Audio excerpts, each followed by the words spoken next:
100% uncompromised quality you can trust in every situation. Seiko, the proud rifle sponsors of the Tweedle pod. And the ultimate choice of champions since 1526. Beretta, the proud shotgun sponsors of the Tweedle pod. Are we ready?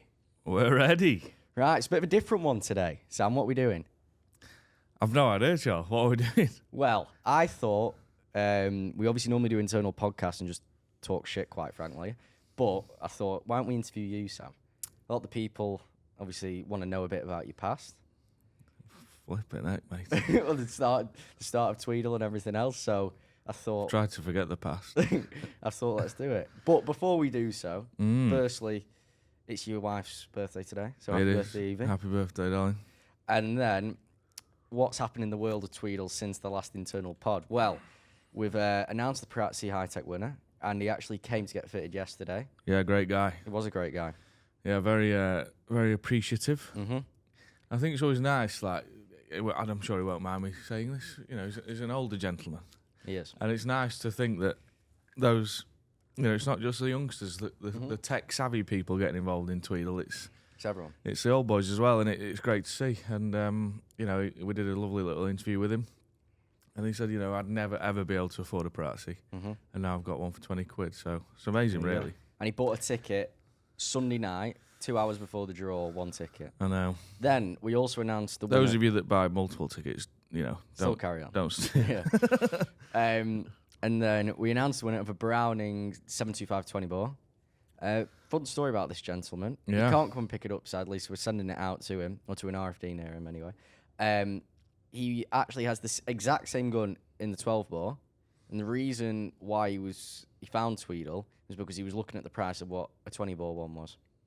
And then he came across our website listing and thought, you know what, I'll have a ticket, and he got a So he's now got a matching pair, 12 and 20. That's it. So that's what's happening in the world of Tweedle. And actually, before we go on to the rest of this podcast, we've also just launched a Blaser FBX competition. Yeah, beauty. And it's selling well. Yeah, very, very hot topic gun at the moment. Gavin Miles won the Jack Links in America with one. And then, oh man, his Andras won the Fitask in Africa with it. Is it Pan Africa? Pan Africa last week. So, yeah, very popular gun at the moment. Lot of hype about it. We actually had Frederick Hanna here the other day talking about it, and we've struck gold really because the wood is probably the best wood on any gun we've ever done before. So, yeah. Mega competition. It's live right now, guys. So after this podcast, go and buy a ticket. There you go. Well, before we get in, let's get into things. So, section 1, Sam, is about your roots. Yeah, your Lancashire roots. So, firstly, let's talk about your upbringing. So, where are you from? Garstang. From Garstang. Garstang, and Lancashire. where is that for the viewers that don't know? Just north of Preston. Okay. Yeah, basically in between Preston and Lancaster. Yeah. Beautiful part of the world. Yeah, it is. It is. And how did you get into the field sports? Who introduced you into it? Because for me, I didn't even know it was a world out there like it. No, you were a townie, weren't you? Yeah. So I had rather different upbringing. It was some of culture. Yeah. And yeah, how was my dad's always shot as long as I can remember. And yeah, I was at school, Garstang Primary School, and there was quite a few shoots around us, and a couple of my mates. Well, actually, two of them from mates from school, their parents shot as well, so it was always a thing that I was aware of. Yeah. And obviously, we always had a gun dog in the house, never not had a Labrador. And Dad was just always, every Saturday, most midweek, without me knowing, being at school, Dad was always shooting. And then I was old enough to go on these things, and Dad would occasionally take me beating. And then afterwards, he'd drop me off at home, and I'd beg to go to the pub, and he'd say every time, even though I knew he was going to the pub, he'd tell me that he was going to see a man about a dog. And that was the lad's code, like my dad's mate's code for a pint. Have you watched In Betweeners? Yeah. And do you know when they say a man about a dog? Yeah. And a woman about a pussy? Have you not heard that? Is that right? Yeah. Anyway. Very good. Well, his dad's code to, it was always Dad's code to say, go for a pint. So I would always be probably in tears, the fact that I couldn't even go and see this dog that he was going to see. Yeah. And it always used to drive me insane. So I always used to want to go to the pub and enjoy the festivities of a shoot day, but I was too young. Well, there you go. Shout out to Stev as well, if you're watching, Stev. And while we on the topic of getting into shooting, where was your first shoot, Sam? Your first shoot day? The first shoot day that I ever shot on was at High Fly. Yeah. Graham Holden and the boys, Trevor and Leroy. It's a great shoot. It's a duck shoot in Pilling. They have some fantastic ground on the marsh, on the estuary there, and you get a lot of wildfowl and geese there.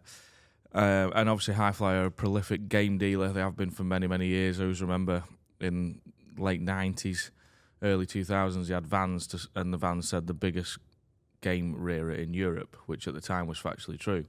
And for me to go and get invited there, Graham put on a young shots day. I think it was something to do with Basque. And I think I'd have been around 11 or 12.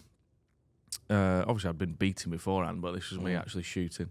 And I shot my great-granddad's single-barrel bolt-action 410. And just by chance, actually, pegged next to me on the day was Billy Evans. Gwyn Evans' son, who obviously of Bettis Hall. Yeah. So, obviously we didn't know each other well enough or weren't even aware to be making mates at that point. We were all very nervous and kids and dressed in hand-me-down wax jackets. But we had a fantastic day, and I actually shot quite a various piece. I shot a turkey on that day. I shot a guinea fowl on that day. Fowl? What's a guinea fowl? It's a fowl bird. What's a fowl bird? I don't know, Charles. It's a guinea fowl. Some people have them as pets, going around the farms and stuff. Right. But High Fly used to release them as a bit of a thing, and you could shoot them. And I shot one with a 410 bolt action. Nice. And while never forget it. While we're on the topic of High Fly, Sam, next season. Oh yeah, we're going back to our roots. We're having a day there. Yeah. On Tweedle for you guys to win. At the mighty High Fly. So you can win a day at the same shoot that your first ever shoot was at. Yeah. So that'll be good. Now, so we've spoke about your roots, Sam. Yeah. Now we're going to move on to the actual becoming of Tweedle. Right. And so you did it coming out of the pandemic or during the pandemic. What was the move? During the pandemic, yeah. I've always wanted to start a business, and I've had a few sort of trial and errors. What were your trial and errors? We'll come back. What were your trial and errors? Go on, let's hear some. Well, myself and Marcus Smellinger, very good friend of mine, still is. When we were 17, we had a nightclub business. We used to host events. So obviously, some of them were underage nightclub events. So like under 18s could go. Some of them weren't, but we made it work. And so that was a thing. We used to do them all over. We had a business called Switched Events.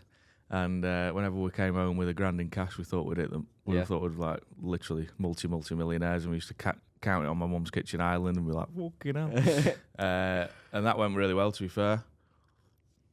We got a bit of a cult going, actually, from like Lancaster, Preston, and it was good. Why did it end? Why did the cult end? We just grew out of that. Right.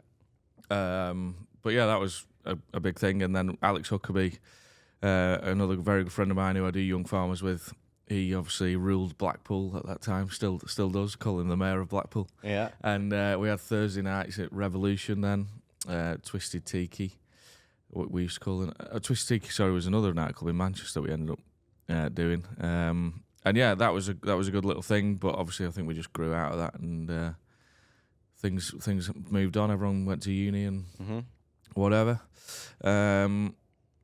You had a jet washing business now? Power washing business, Power washing with Simon Cottam. We used to power wash poultry units. Nice. Yeah. I think, to be fair, Simon's still doing it. But yeah, anything from broiler sheds to laying units. We used to power wash. Well, the lads used to power wash them. It was a horrible job.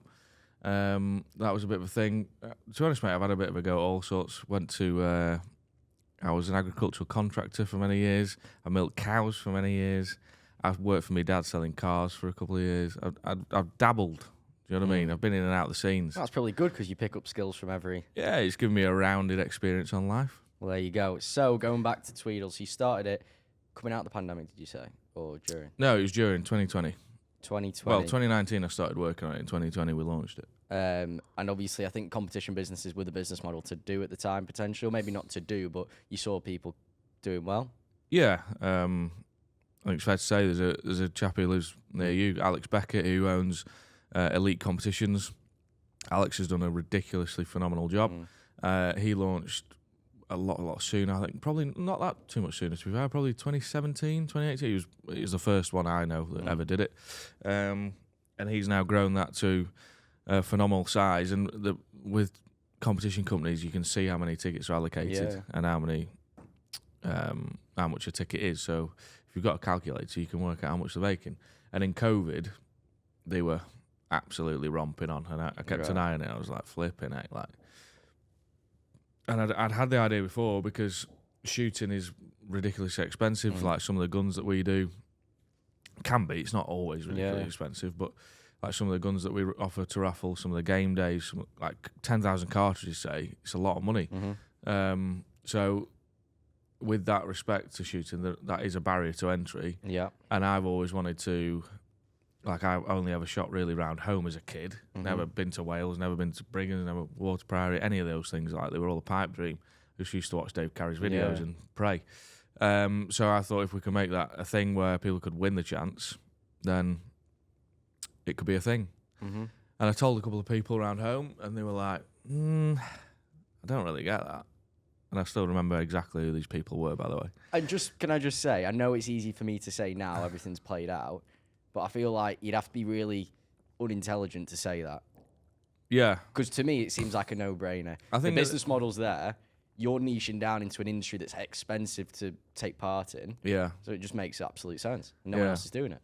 I remember being in the Royal Oak pub in Garstang, and I'd just started working on it, and some lads, a lot like older than me, like dad's age, they all shoot, prolific shooters, and I remember sitting and telling them exactly what I was going to do, and I was like, imagine though, if you guys could like all club in, all buy a ticket to win a day at Brigham's, like imagine, you know, because they'd never been to Brigham's, and they were like, I don't know, like they were like, I don't think we'd buy a ticket, like proper shot me down, and I remember thinking, fuck, like you start 100% element of doubt, and then there was a couple of occasions like that, and then we actually went, before we launched, I went to Brigham's with Dave Carey, paid for Dave's peg. Dave filmed the day, and I was with him, and we announced we'd launched the first ever competition, which was a pair of Miracous, Dave's Miracous. And I stayed at the Brigham's Inn the night before, 24 or 5 years old I was. So, you know, I'm not a complete youngster, but I'd driven to the middle of deepest, darkest Wales, never been in Brigham's Inn before, had a couple of beers, went to bed, woke up in the morning, there's a guy there who was shooting on the day, who doesn't do a lot of shooting anymore, to be fair, but got to know more and more later on as years go on, and good guy, but I was speaking to him over breakfast about what I was doing, and because he was like, what are you doing here, sort of thing, and I was like, well, filming with Dave to launch my new business. What's your business? And I told him, and he was like, again, fucking hell, mate, I don't think that's gonna work. Like, to my face. Yeah. I was like, oh my god, what am I doing here? Yeah. Fast forward 3 years, that same person messaged me on Facebook asking me, how do I get a competition company going? Because I've got a few ideas for my business that I want to start raffling off things. Yeah. And I just text back saying, fucking hell, mate, that's never going to work. with a winky face. What did he say? He didn't reply. Right. Yeah. See, that was a question I had, is how did you deal with the old guard of the shooting world who thought an online competition platform was not the done thing? So you've kind of explained that. I think, to be honest, like, there was 6 months of us building it. Like building the website and just making sure everything was right. I had to go through solicitors, make sure we're legal and make sure everything's right. And building, there's a lot of code into the website because it's a specific thing. And then it's like that period was just me believing in it. And then, like I say, we went to the Brigham's with Dave, got these guns on. Dave launched the video at 6 p.m. We launched the website at 5 p.m. And by I think I've got it on my phone because it's me, like a video of me going mental. I think it was by 11:30 that night. It completely sold out. Right. Yeah, and there was 7,000 quid these guns, and we had 10 grand's worth of 10 grand's worth of tickets on it. Right. And they completely sold out. Right. In 4.5 hours, Yeah, or whatever it was.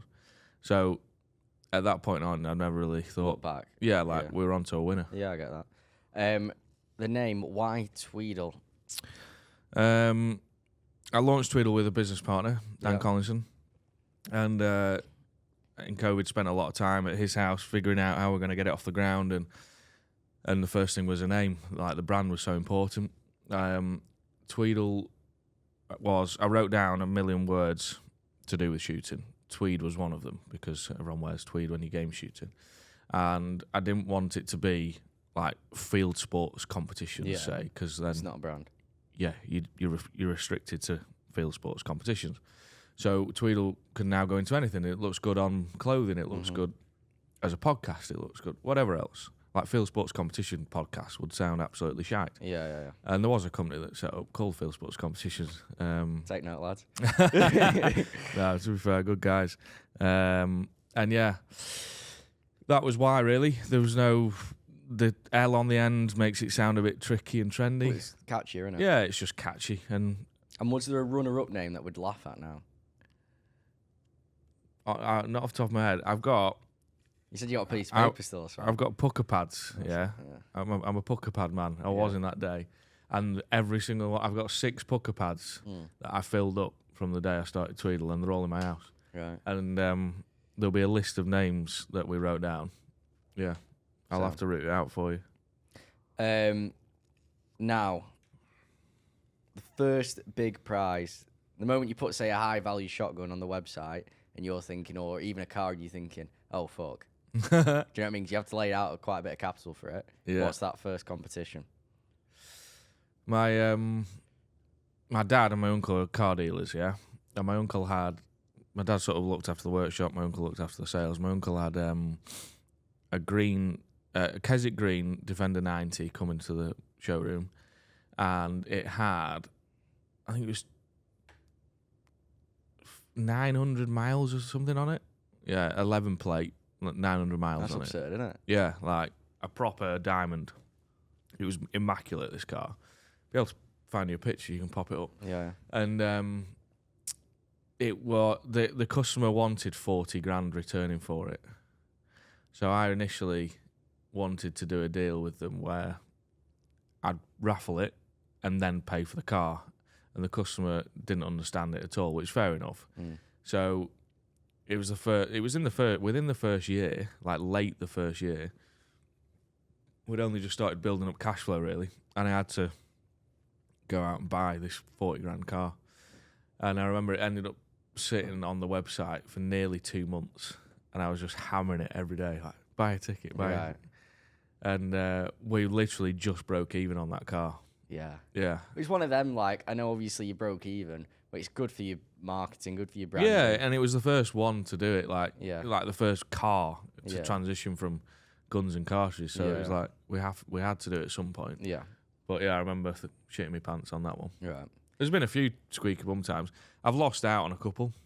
Yeah. Yeah, I did an old Range Rover, like the one that Jeremy Clarkson drives in Clarkson Farm, and I lost on that one. When was that? Oh man, probably 3.5, 4 years ago. Right. Yeah, we lost a few quid on that one. Right. And what was the high value shotgun that you've done? The highest value? Yeah, the first one you did, and it's like, and we're talking 15 grand plus. It was Mark Windsor's Krieghoff. Right. Again, I've got a picture of that. I look very young on that picture. Yeah. I was stood at the back on Dave Carey's driveway at the back of Mark's car, taking a picture, and it was a parkour. I think I paid 17.5, 18. Yeah. And that's the gun that James Atwood won. Right. Yeah. That's the first biggie we Yeah. did. And did that sell well? Yeah, sold out. Okay. Yeah. So now, in competition businesses, trust and transparency is key. Yeah. From day dot, how did you ensure that process remains 100% bulletproof? And yeah. Just sticking to the process, really. Like, everything's done live on Facebook and Instagram, as you can see. So you buy a ticket, you get allocated a ticket. I think that was another thing, is making the payment process and like the customer process so simple and transparent. Like, it's obvious. We always show, not every competition company shows how many tickets have sold live. We do. So that was a big thing, and we've stuck to that. And then again, just how we I think what's so key now with like you being on board, how quickly we can draw a winner, ring a winner, and post to everyone else watching the conversation with the winner. And again, that's what's so great about Eaton Hall, is how we can get winners here like yesterday and meet them in the flesh, and people can see that on socials that, you know, we're there meeting them in the flesh. I think there's probably a lot of skeptics first 2-3 years. But again, I think that's why... Still is now. Yeah, I think that's why we've benefited so well, because of the shooting industry. Because someone said to me the other day, I think it might have been Stephen yesterday, the winner. David. Sorry, I've just been speaking to a Stephen. Terrible names. I think it was he that said he knows someone who's won a gun already from another shooting ground, and his son said that he knows quite a few people that have won off Tweedle. Yeah.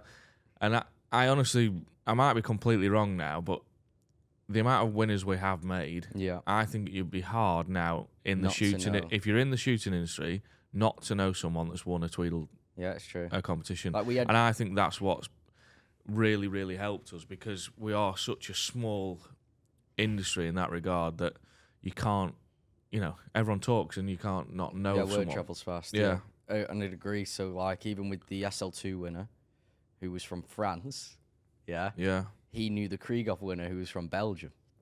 Shut up. Yeah. So, like, mental. The fact, like you say, it's a small world. Yeah. France and Belgium are linking up. Yeah. And you can't hide a Tweedle win. Like, if you're some man like yourself, like turning up with a silver pigeon, and then next week you turn up with a Parazzi. Yeah, I know. It's like, fucking hell, Charles. You won the lottery, pay rise, bro. But, you wouldn't say, would you? Oh, no. You'd be like, yeah, I bought it myself, lad. You know what I mean? Yeah, it's treat myself, mate. Try and flex on him, wouldn't you? So that's how... and just in terms of trust and transparency, Sam, explain how we draw winners to people who may not know. And I'm just going to check the cameras while you do so. Okay. How do we draw winners? So when you buy a ticket, like I said before, so if, for example, there is 100 tickets, it'll say on the website there is 1 to 100 tickets. When you buy a ticket, you'll get allocated a number at random between 1 and 100. And then on a spreadsheet, all the tickets will be there with your name against them. While I'm talking about this, actually, on the spreadsheet that we show the names and numbers on, there is cell numbers on the left-hand side of the screen. If anyone's ever used Excel, you will know there is cell numbers on the left-hand side of the screen. The cell numbers aren't your ticket number. So the cell numbers are normally like 2 or 3 lower than the ticket number on the right-hand side. Yeah.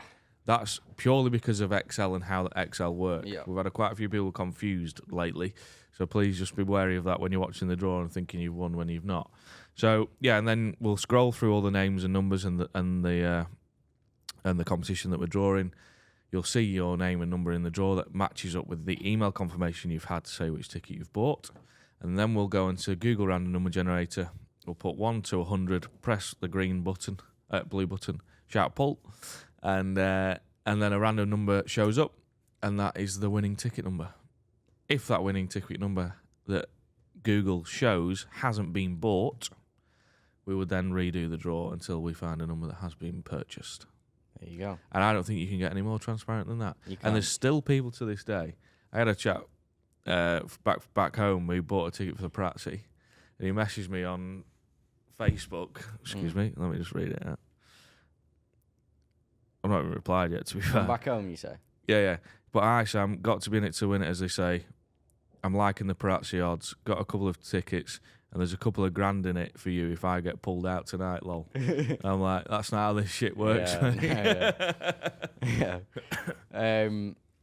So, that's how you keep on the trust and transparency side. Now, the team. Yeah. So we're quite a lean business, aren't we? Very lean. I like lean. No, I get that. So yeah, let's talk about the team. So who have we got? 3-man band, really, or four-man band. Yeah, Gregor. Yeah. So Gregor's been with me since day dot. Gregor built the website, and he's on basically Gregor's on a retainer, I suppose. He is there at any beckoning time of the day, and Gregor does any updates, software updates, anything we want to change on the website, he does. And off the back of it, he's built multiple other websites for me and friends. So, yeah, he's done all right out of the gig. Charlotte was actually at our school. Charlotte was a few years above us. Definitely a few years above you. Yeah. And Charlotte does anything admin. She does ordering, sorts all the invoices out, anything really. Yeah, she's great, Charlotte, and to be honest, it's all those sort of mundane jobs that, truthfully, fry my brain. Yeah. So she's ace. Deals with the accountant and all the year end and everything like that. Sends you all your ticket numbers you need for a live draw. And then there's you, Charles. Yeah, hanging on by a thread, son. Wow. Yeah, so what do you do? What do I not do is probably the better question to ask. BDM, aren't you? BDM. Business Development Manager. That is it. Yeah, Charles does pretty much most of it at the min since coming down to Tweedle, because, you do picking up what prizes are going on, scheduling everything competition-wise. I shall consult you on prizes, make sure we're picking the right thing out the gun room and bits and pieces, you know what I mean? And then, filming, editing, liaising with customers, winners, sorry. Yeah, good. I do not pick the guns that go on the website. That is Sam's department. Yeah. And yeah. So that's the it team. works well. I think I have thought, and we have spoke about it, like, do we go bigger and try and get more? But I don't know, we're in that sort of phase at the minute. We either do that or we stay as is, and I don't know. I feel, have we captured the shoot 'em? I don't know. Not a chance. It's hard to say. Not a chance. Especially when you go to the places like the shooting show. The amount of people that don't know you. I know. I'm not naive enough to think everyone knows us. It's just, I don't think that requires more staff to do so. No, it doesn't. Yet. No, not yet. I think one market we need to get into is the Irish market. The look of the Irish there. I think we 100% do, because it's a big industry. Like, you could tell by the shooting show the amount of Irish lads that came over. Yeah, good lads. And the Irish love a flutter. Flutter, a gamble. Right.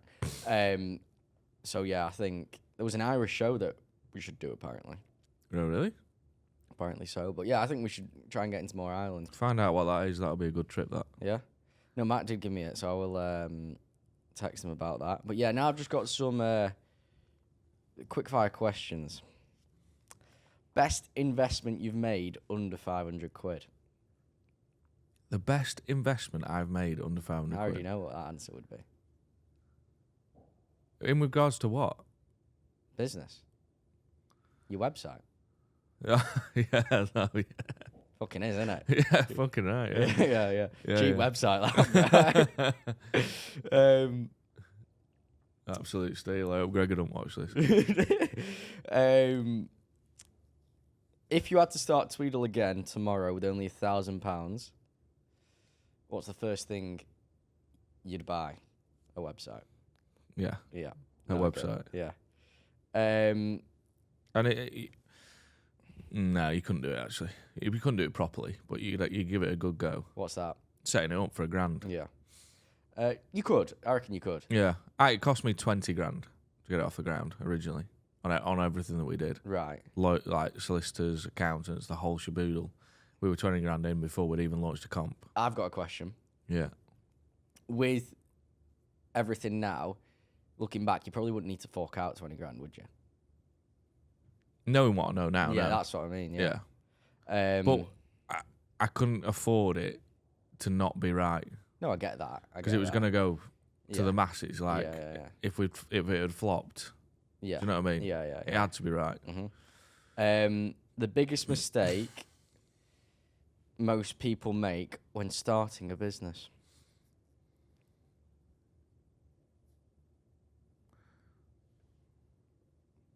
I think. I mean, I'm no business guru, but I think a lot of people can be quite naive in business, and I think people, going back to my last point, go at it half-arsed, and I see it all the time where friends of friends or people I know will launch this great and wonderful idea on socials, and I look at it and I just think, come on, lads. Yeah, I think that is the biggest thing at the moment. I think business can be... It's a novelty. Trendy. Yeah, novelty, yeah. And, what they think looks amazing in their own... Designing their own bedroom isn't. And I think you can be foolish to be naive to expect it to just wow the world when you've done a half-arsed job. Because one thing you've taught me, I remember you said it to me early on, is like, you don't want to look like the guy who has a punt at everything. Yeah. Like, I remember you saying that to me early on, and it is true, because a lot of people, like you say, will have an idea, which is mint, but then they'll go and make an Instagram, go on Canva, make a shitty graphic and launch it. They've not even looked at the back end of the business of how it works. No. And then before you know it, oh shit, actually the business isn't as shiny as it seems, because you get into the brunt of it. Yeah. And then you're like, oh, let's go on to the next thing. Yeah, that's 100%. What I'd say. Yeah. And you do love an idea. Oh, I love an idea, but that's the best. Look, there's nothing wrong with ideas. No, there isn't. There's nothing wrong with ideas. One word to describe the feeling of making a call to a winner. Because I love it. Yeah, it is amazing, yeah. It's one word. Phenomenal. Yeah? Yeah. In the early days, though, I used to get some right... I rang some winners and they'd be like, all right, yeah, nice one, mate. Yeah, no, I've had that still to this day, yeah. It's very rare you get one jumping up and down doing a backflip. No, the SL2 winner was good. Yeah. What's your non-negotiable when it comes to brand quality? Obviously, you built Tweedle's brand. You've had a lot to do with Eaton Hall's brand. They're both very strong brands in the industry. What is your non-negotiable when it comes to brand quality? As in... Do you want me to define brand quality? As in how it's seen? Yes. Go on, define it for me. So brand quality, how it's seen and how it's perceived by others. Yeah. To be honest, Amy Phillimore has taught me way more than I ever knew on brand quality. Like, the way Amy sees things and her eye attention to detail is unbelievable. And obviously, I've always protected Tweedle brand. Like, I'll never put I ordered, actually, funny story, I ordered 500 caps for the first ever game fair that we did, I think 2020, I think. And I binned them all. Because they were shit quality. Shocking. They wouldn't take them back. I literally binned them all, and we went to the game fair with no caps. Right. They were absolutely awful. And it just boiled my piss. Like, I thought, I can't hand them out. But yeah, like, the caps we do. Did you get your money back? No. It's safe to say I've never worked with that brand ever again. Yeah. I bumped into him, actually, in Lytham. Oh, was he low? I thought it'd be some Chinese manufacturer. No. Sorry for the stereotype, but... No. Yeah, he went home wearing my pint. And, the caps we give out now and sell are top quality. Oh, yeah, Fiston, great guy, worked with him for years. I dread to think how many caps I've had off him. Yeah. And now we get a lot of Eaton Hall caps for him as well. Polton lad. And, I don't know, how would I want it? What was the question? One non-negotiable when it comes to brand quality. And after what you've said... Go on. I'd think yours is not compromising your morals. Yeah. Like, do you know what I mean? We're not compromising, for the sake of, like you've just said about the caps. Yeah. You're not compromising your morals for the sake of the brand to keep the brand's quality. Yeah. You say it's the... Yeah. Maybe it was a difficult question. No, it's not. I think as well, like, I'm more and more aware of what we're posting. Mm-hmm. And I sometimes have to get the whip out to you because you're swearing on live draws and we're not edited out game day live draws, and I think we need to. I don't mind the odd curse word in a podcast, Yeah. but I think we need to be very aware of who's watching and how many people are watching. Do you know what I mean? No, I get that. So, yeah, that's a big thing. Yep. Going forward. No, taken. Now, segment 5, the future. Beyond the draws, where does Tweedle go in the next 5 years? We don't probably think that far ahead. No, we don't. But I think it's growing and growing all the time. I think the podcast is going to become a big part of it. Mm-hmm. Really, when you look at it, we've only been playing at it, really. Yeah. The podcast side of things. People talk to us about that all the time, so it's something to hone in on. I'd like to have a Tweedle Cup of some description, or a Tweedle Championship, a clay shoot, or of some description. We might even start doing an awards evening, a Tweedle awards evening. I'll speak to you about that. Not for business purposes, just for general things. Brand awareness. Yeah. And, I mean, I don't really know. What do you think? Where else could we go? Well, I think... Well, there is another sector we want to get involved in. Oh, don't, Bri. I was up last night thinking, you saying ideas. We had a half-arsed attempt at it a few years ago, but I think it's time to go into the equine world with Tweedle. Fuck me, Bri. You get my... Yeah. We do need to do it. 100%. Sound. I was actually thinking about that the other night. That's the swear words I'm on about. Sorry. The F word just came out. Sorry. But no, I do... Yeah, I was literally thinking about that the other night. But yeah, I think in terms of Tweedle in the shooting industry, next 5 years, I think Ireland... Because the thing is, obviously, you want to roll your business out internationally if you want to scale, but you can't do that in the competition space because of gambling laws in other countries. However, Ireland is the same as the UK. Yeah. So we can go. I do still think. Well, the ultimate goal is to get Tweedle to America. That is 100% the ultimate goal. And I know 2.5-3 years ago, I spoke at length about this with. I've got an uncle in Texas. Not an uncle. It's my mum's cousin, but I call him Uncle Andrew, and he's done extremely well. And I was speaking to his solicitors about it, and he was putting me in touch with a lot of the right people. But the laws aren't there yet per state. Yeah, they change per state. So like we could operate in Texas, for example. But you can't, Ohio, but we can't in. So it's But I mean, let's be honest, once the competition industry does get to America, that'll be ridiculous. Beckett will be all over that, so I'm sure. Yeah, I mean, we could raffle off AR-15s, couldn't we? Yeah. So yeah, no, I think Ireland is something we need to hone in on. And yeah, I've just got a few more closing questions. Okay. What's the one thing you had to give up personally to make Tweedle a success? Or have you not had to give up anything? What's the one thing I had to give up? I mean, in the first year, I never went on holiday. In the first couple of years, actually. Right. Did you just stack him? Yeah. Just cash flow was key, really. Yeah. Which I suppose isn't... It's not really a thing I've had to give up per se. I don't really know. You got any ideas? What context you're going with it? What's the one thing you give up personally? Yeah, I didn't know if there's not an answer, there's not an answer. If there was an answer, it'd come to you. Yeah, I've not had to give anything up. Best of both worlds, Bri. Yeah. Right. And yeah, that is the end of the podcast. I feel like I've done an all right job. Yeah. Well, what do you think, Sam? Honest opinions as an interviewer yourself. You've got work to do, but I'm joking. No, go on. No, it's good, mate. Yeah. Yeah. It's good. There we go. I didn't have a clue what he was going to ask me, so... No, you did go in blind. And let's just end on some stats, Sam. So in total... What? Go on. Bob. We've given away 4.8 million in total prizes awarded to date, 1,100 winners across the UK and beyond. It's all completed in 6 years. 5.5, but yeah. 5.5 years, sorry. Yeah. Decent. Yeah, decent stats. Yeah, decent. Sounds good, doesn't it? It does, Bri. So yeah, thank you all for tuning in. Bit of a different one. Yeah, thanks, guys. Maybe Sam can... Thanks for having me, Charles. No, it's all right, mate, anytime. But maybe Sam can interview me next, because I've got lots of interesting things about the field sports industry to say. Have you really? No, I was being sarcastic. I've got nothing to give. Yeah, without delving into your personal life, which I know you don't want to air, then it's not... Why are you bringing it up, Brian? I'm over it. Yeah. I'm over it. I know, yeah. I'm joking. Anyway, so yeah, thank you to Beretta, thank you to Seiko for sponsoring the pod.